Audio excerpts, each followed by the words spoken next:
Hi guys, me again on Thursday. I wanted to talk to you guys real quick. I started making a video the other day. I'm showing you my craft room, and I was telling you this because I was having a rough day, and I wanted to explain a little bit about why, like I struggle to talk, and how I sometimes you can tell that I'm struggling to breathe, and I, I say and a lot because I lose train of thought, and I lose sometimes I lose track of time. Um, so my mind does not work like it should. I have severe lung issues. I do have sleep apnea. I've been tested for asthma, COPD, um, pretty much anything you can think of. They do not know why my lungs are this way. They think it's because of my CRPS and my and having fibromyalgia. Might be putting a lot of pressure on my chest, um, which is making the pressure of on my lungs. Today is a bad day. I did go out. I did go to the doctor. I had to go to the dermatologist because I have a lot of skin issues because of my health, so I have to stay on top of my things on. And of course, I've had to have places taken off that are precancerous and stuff, so I have to go quite often.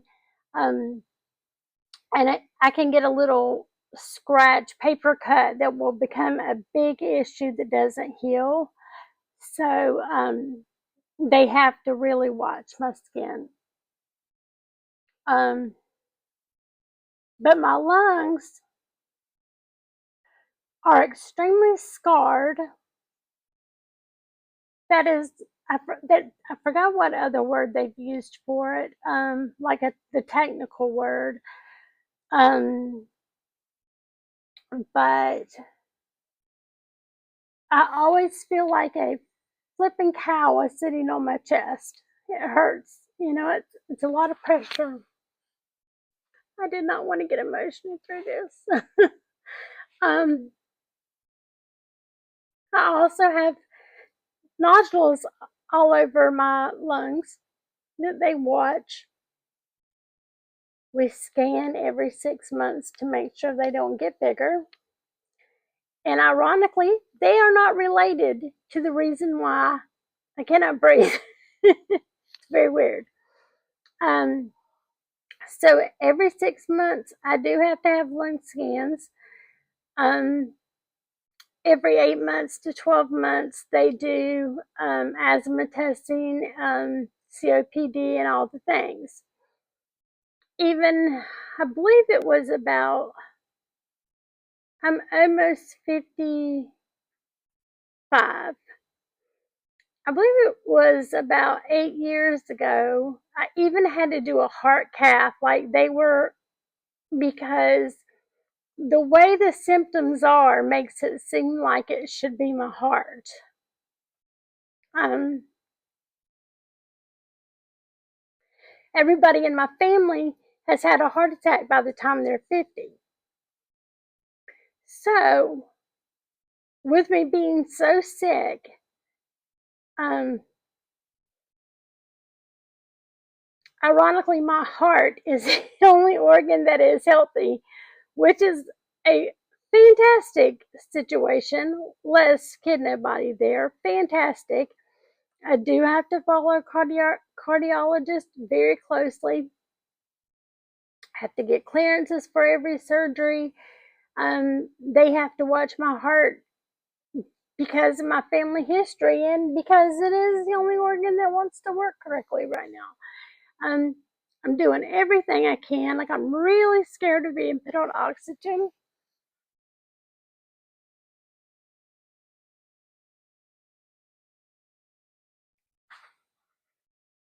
And so that when I am doing these things, I know it's annoying and I'm sorry. So I do appreciate the people that do come back and watch videos because I know that it can be annoying that I say the same things over and over, but I can't help that. And I know that it's annoying listening to the way I struggled to breathe. Also, you'll notice that my voice changes a lot. That's because I vomit a lot. So, I've been vomiting for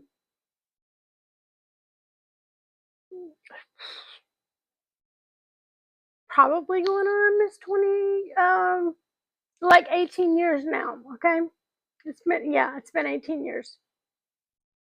I've been vomiting a lot. And so, therefore, it has played a terrible toll on my, esophagus. And then, of course, I've had, when you have the problems that I have, when I have to get put to sleep, I have to be put to sleep differently than the average person because of my health problems. They have to use a different type of tube and stuff. And I have to take different types of medicine before they can put me to sleep, um, because of some of the issues that I have. Um, originally this was going to be a health channel, my journey of my health while I crafted, and then more people seem to be interested in my crafting situation. But I think it's kind of important for you guys to realize why my videos are a little annoying with my breathing and my voice changing, and sometimes it annoys me when I'm listening to the video back. I'm like, oh my god, that sounds terrible today. So I get it. I get it because we all want to listen to a pleasant person's voice for sure. So I'm sorry for that. Um, those of you that may be here because of the health things, you know, I will tell you anything you guys want to know about it. Like I said, that was part of my main journey, was wanting to share to help other people. Try to stay positive through a lot of horrible things you have to go through and go through, and crafting really, really helps me stay mentally okay. Um, and it's good for me because I'm kind of staying busy. You know what I mean? I get up to craft, I stay up late and I craft, and it keeps you moving, right? Um, but there's so many health things that are not. Um, I could go on and on to tell you what's going on, and I mean, this is, also right now I'm taking a GLP-1. I always say the name of it wrong, but Majari is what I say. I know that's not the correct name exactly. Um, I've been on it for, I think, 4 months. Um, it's done wonders. Even just the first 2 months, when they went back and checked my blood sugar, they were impressed with like how low my A1C had dropped. So the weight loss has not been as fast for me, which my situation is extremely rare in general, because even though I vomit all the time and I have an ileoscopy, I don't know if I've said that before. My colon had ruptured in 2016.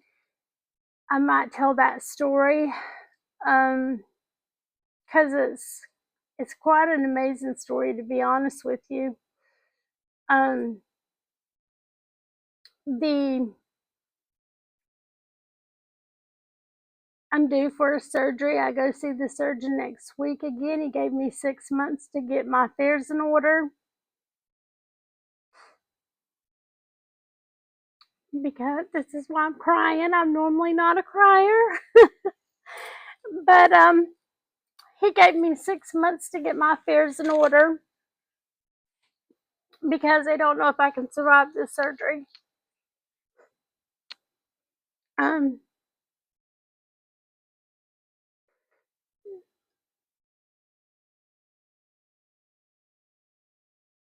my I keep getting hernias and I keep getting blockages. It doesn't make sense that I don't eat and I vomit a lot, but yet I've gained weight and I have a lot of water weight. And I think I've told you guys about the water issue that I can't take water pills nonstop, like daily because I have a bladder disease and I have kidney issues. So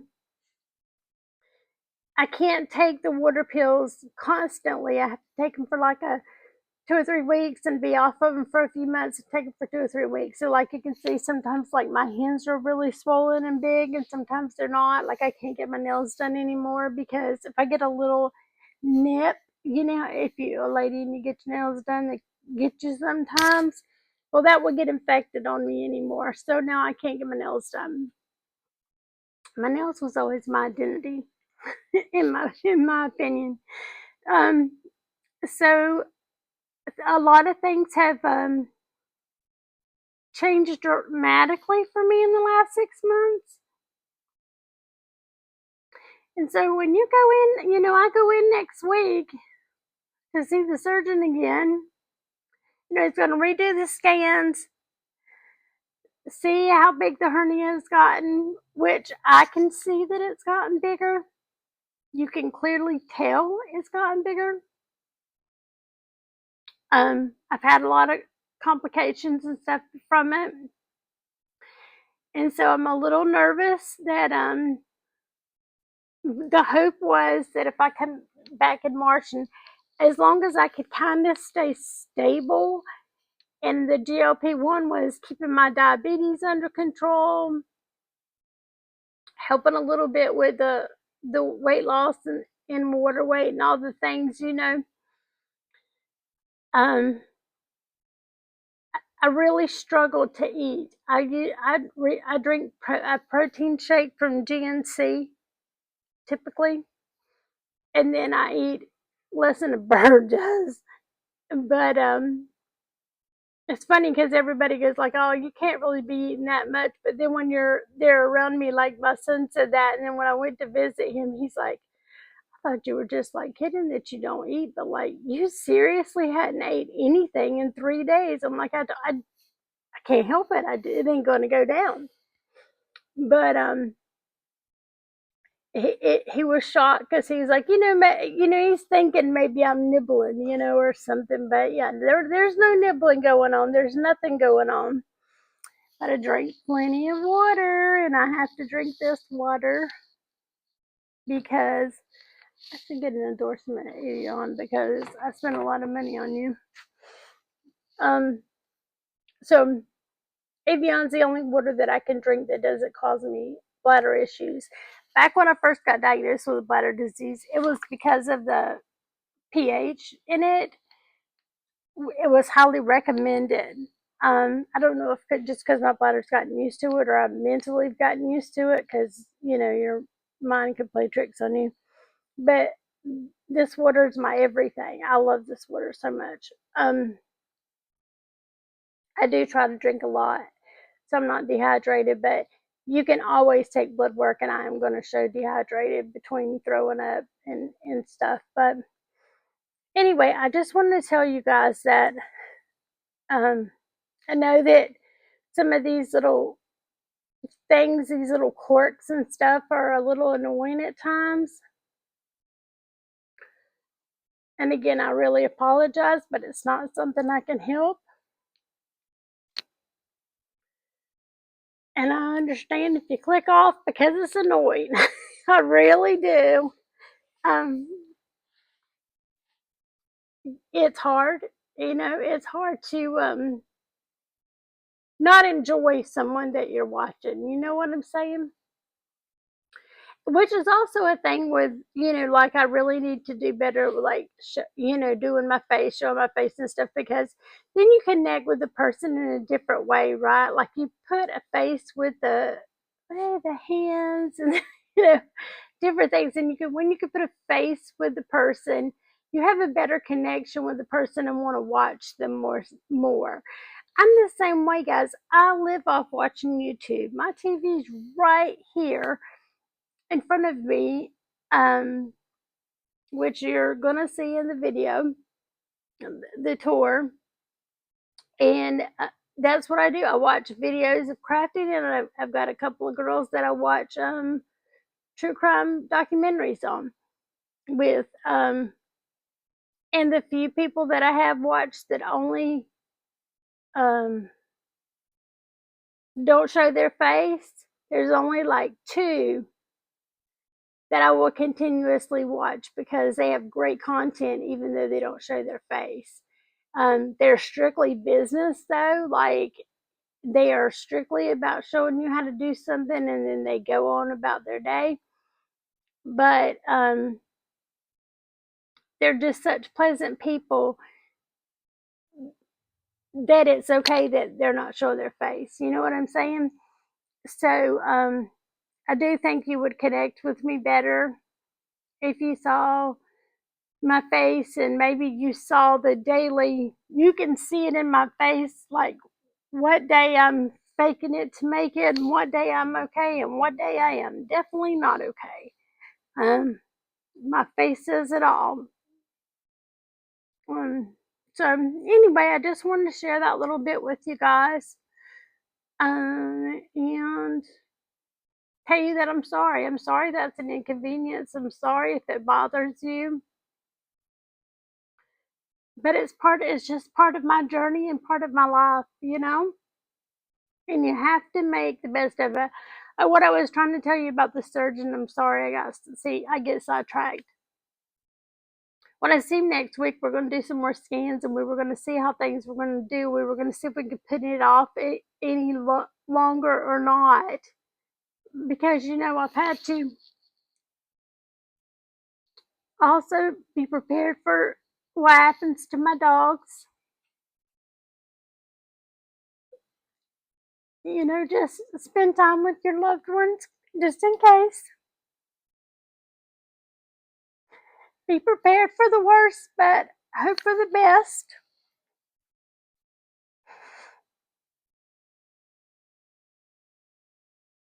And some days it doesn't feel good. Some days it's really hard to think about that if I die, three of my dogs have to die too. Three of my dogs cannot be rehomed. They're older. They came from abusive homes. Um, the vet and I have very, very long conversations about the situation.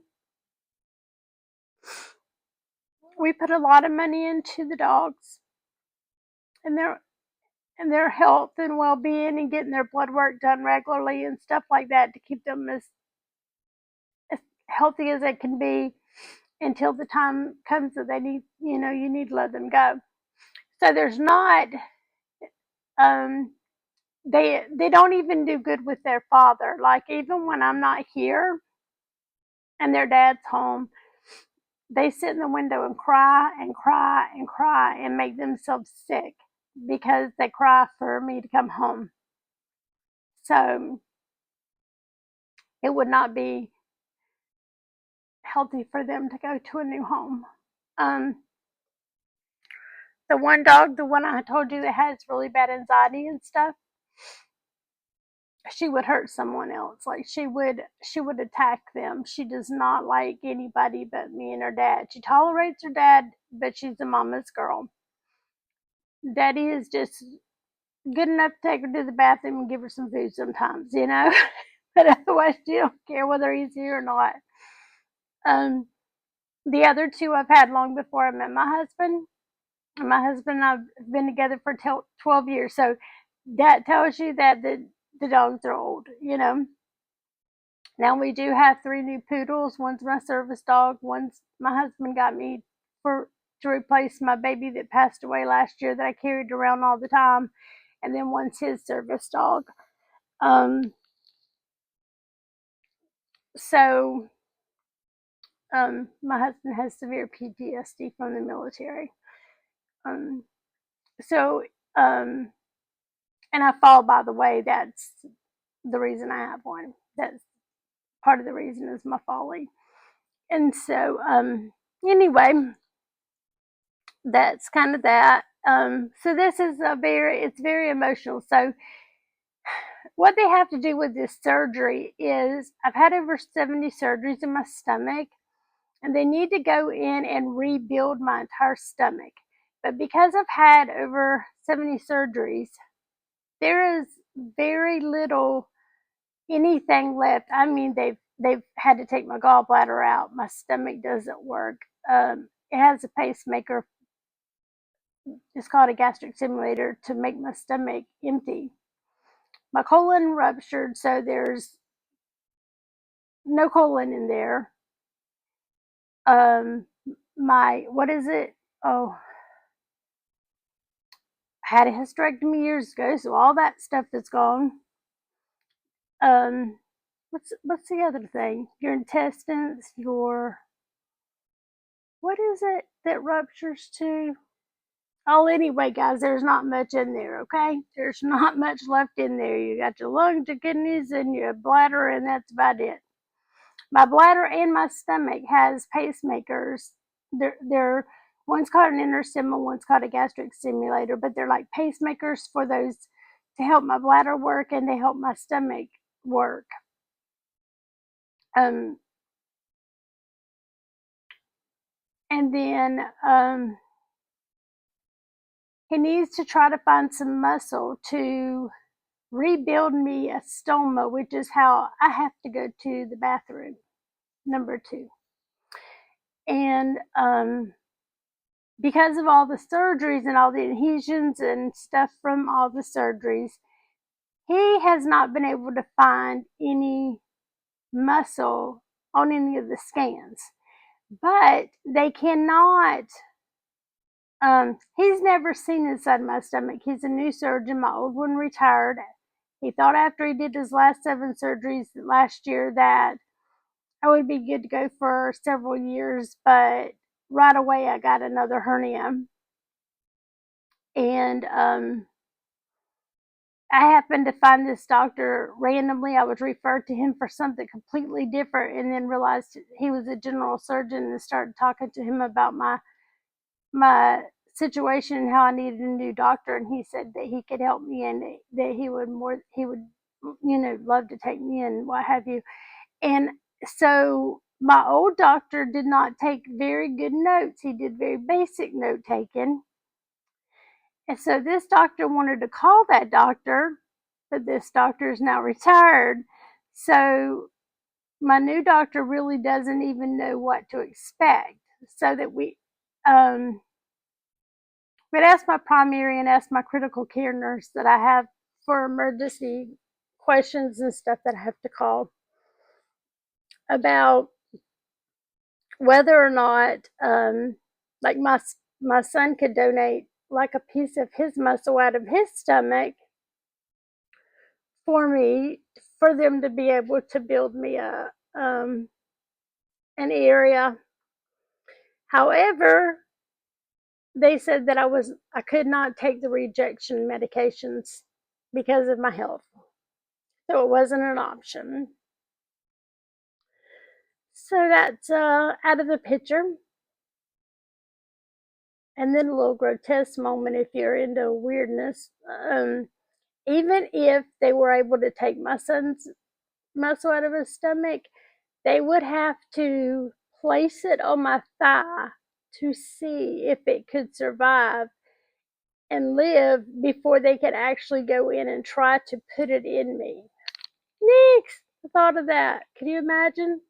It's like you almost are glad that's not an option in a weird way. Oh, let me see my son's muscles just hanging off my leg over here.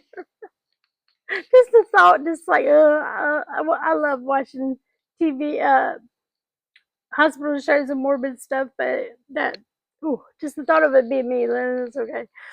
Um, but anyway, so I can't take anything like that. So I'm also allergic to a ridiculous amount of drugs. I'm allergic to that didn't come out right. Generic drugs because I have a rare gene. I had to have some weird genetic testing because they couldn't figure out why I was having all these issues with different medications. And come to find out it's a compound in the medicine, but they can't. There's so many compounds they can't break it down to the specific ones. So now I just can't take generic drugs. Um, gosh, it's such a mess. And guys, I'm allergic to almost every freaking antibiotic. It's ridiculous how many antibiotics that I'm allergic to. So it also makes my situation a whole lot harder to treat. Now with this surgery, also they will have to cut me. They cut you from close to between your breast all the way down to your pelvic area, and you're cut open, wide open, and I'll have to go to rehab for 6 weeks. In Orlando, which is about an hour and a half, 2 hours, depending on which part of Orlando they put me in, obviously. Um, so yeah, this is going to be a journey because when I was gone the last time in Georgia for the for the 7 surgeries, my 3 dogs, I got that, said that backwards. 3 of my dogs mourned mourned me, and they three of them died because I was gone for so long. So I have a little guilt about that because I feel like I killed them at the end of the day, but I was trying to survive to take care of them, right? So it's a horrible thing. Now let me tell you, the one little guy had been living on borrowed time for 7 years. She said he didn't have 6 months. We paid for everything she said to do, did all of his stuff constantly. He had like 15 prescriptions a day, and that little dog lived 7 years. And I think he'd still be here today had I not have been gone. My other dog was my service dog at the time, and she had really would she would get up, jump up and down, and she did something to her spine, and she couldn't use her back leg, so we she had to be put to sleep because she would jump up and down off the bed looking for me and going around the house. So she overstimulated herself. She was also, what was she, 13 or 15? I got home right before we had to put her to sleep, and I asked the vet, could we let her have her next birthday? I think it was 13 she was. She had her next birthday. I baked her a nice cake and stuff, and then the next day we took her in. My other little guy, he was 19 years old. He started having seizures when I was gone, and then they just rapidly came fast, from me being gone so much, and we had to take him and put him to, we had to put him to sleep too. Um, so yeah, I lost 3 of those during that. So then I'm just like, for the love of God, if I have to be gone from these guys for 6 months, I mean 6 weeks, that's going to be really hard on them too, right? Um, now I know when my mother's been in rehab, they've let me bring the dogs to visit her. So hopefully my husband can bring like um the little ones to see me when he comes to visit. And usually when I'm in the hospital or rehab, I don't want visitors because when I'm sick, I'm sick. Like, I don't want visitors. I don't want to talk about it. I don't want to talk. I don't want to be bothered. I want to do what I have to do. I want to heal and I want to get out of the hospital, right? I don't care if people come and visit me. I am not in the mood for visitors. But I'm gonna try to stay positive, you know, and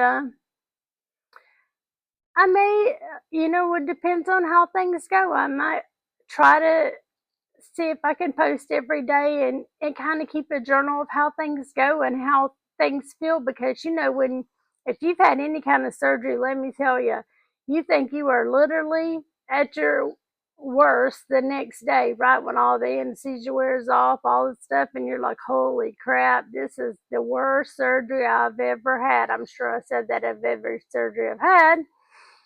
And then you look back like today and you go, oh, it didn't last long. You were over in a week or 6 weeks or whatever, right? So it's amazing how your body does. It's amazing how science keeps advancing because if it wasn't for science advancing, I probably wouldn't be here today. I never thought I would make it to 40. I didn't see 45 or 50, and here I am going to be 55, which is crazy because I dang sure beat some odds. And I can tell you guys, I'll post another story for those that might be interested about how my colon ruptured and how I was on life support and what happened. I don't think I don't, I can't remember. I've taped the things that I don't post for different reasons, like the dogs go crazy in the background, and then I accidentally don't pause. I hit stop and don't know how to fix the doggone thing and all the craziness of electronics. But so I can't remember some of the things I've told y'all or haven't told y'all, but um, the funny story about when I woke up from life support. Anyway, I just wanted to share that with you guys. I didn't mean for this to be long. Holy crap, 32 minutes long. I did not mean for this to get into this deep. I just wanted y'all to know why I talk the way I do, why I breathe the way I do, and why my thoughts are all over the place sometimes and stuff. It's not that I'm not there. It's just that my brain don't work like everybody else's does anymore. I think it has a lot to do with all the medications I take personally. Unfortunately, one time they quit giving me all the medication and we had to start building back up, like, okay, let's see what you really need, right? Well, then you're built back up to, well, let's don't talk about how many prescriptions I take. That would be whew, I take a lot. But anyway, I'm here, I'm surviving, I'm crafting, I'm enjoying my crafting. I'm 99% of the day in a really good mood. I have these moments where when you think about never seeing your son again or your dogs, it's very overwhelming. It's funny. I'm going to say one more thing. It's kind of funny in a weird way because somebody asked me one time how I can stay so positive with what I go through. And at one point, I was going to 3 doctor's appointments a day. That just gives you a perspective of how sick I am. And I have a different primary care right now. Oh my God, she's amazing. And she's like, look, you are not well enough to go to all these doctors every day. I'm going to take this doctor, this doctor, this doctor, this doctor, this doctor off your calendar. She says, I'm going to take care of all that stuff so you don't have to keep going to all these doctors. Because she says that alone is just too much for you. Oh my God, was that a godsend, you guys? Oh, not to have to go to the doctor, 3 doctor's appointments a day. Whew, that is great news. I will take it. Um, so that has been a blessing. Oh my God, such a blessing not to have to go to that many appointments every day. Couple of them I get lucky enough to do the phone and stuff like that because they're trying to keep me from having to get out there and drive, or my husband misses a lot of work, which he works kind of to get out of the house and so we can have extra stuff and things because he's retired military. But um anyway, um it's crazy how your world will be turned upside down. If I can give you guys any advice, I don't care how young you are, get life insurance while you can. Be prepared for if something was to happen to you, what happens to your children.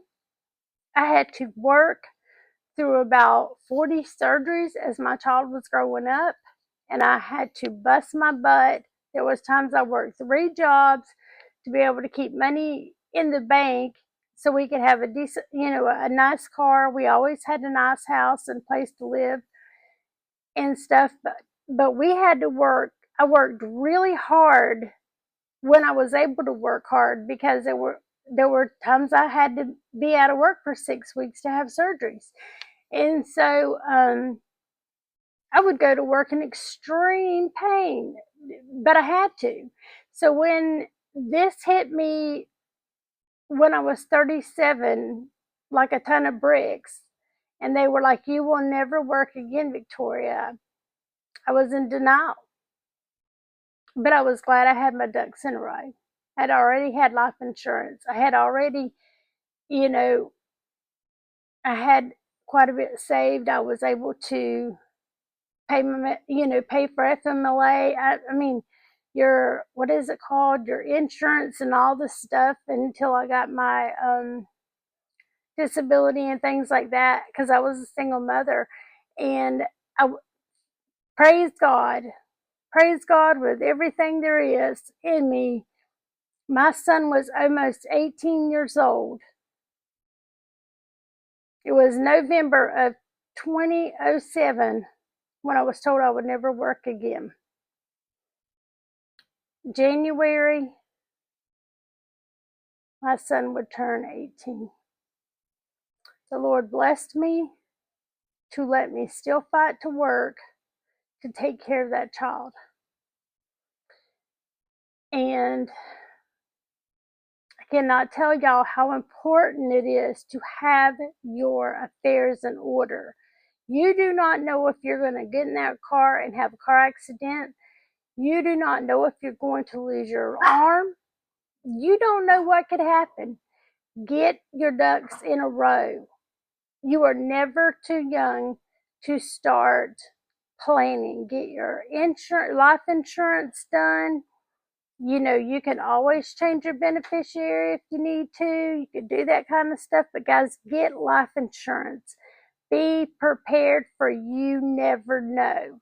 Nobody could have ever convinced me this would happen to me. Even though I was having to have surgeries before, it was always for female issues and scar tissue. And then all of a sudden things just went whoo way crazy. And you would have never known it. I was very fit. I worked out. I was extremely active. I looked healthy. If I showed y'all pictures of what I looked like then and what I look like now, y'all would never know I was the same person. It is crazy how fast something can happen to you. Please just be prepared for anything. Make sure that your kids have I don't know what it's called, but um that you have somebody prepared to take your children, for God's sake something happens to you. um like I said, I have had for years things planned for all my dogs and what would happen and what have you.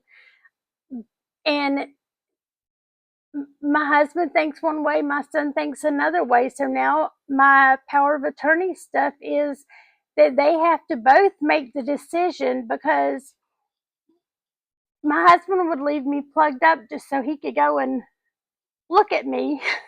Right? Oh, I'm here, honey, I'm here, in hope that I would wake up.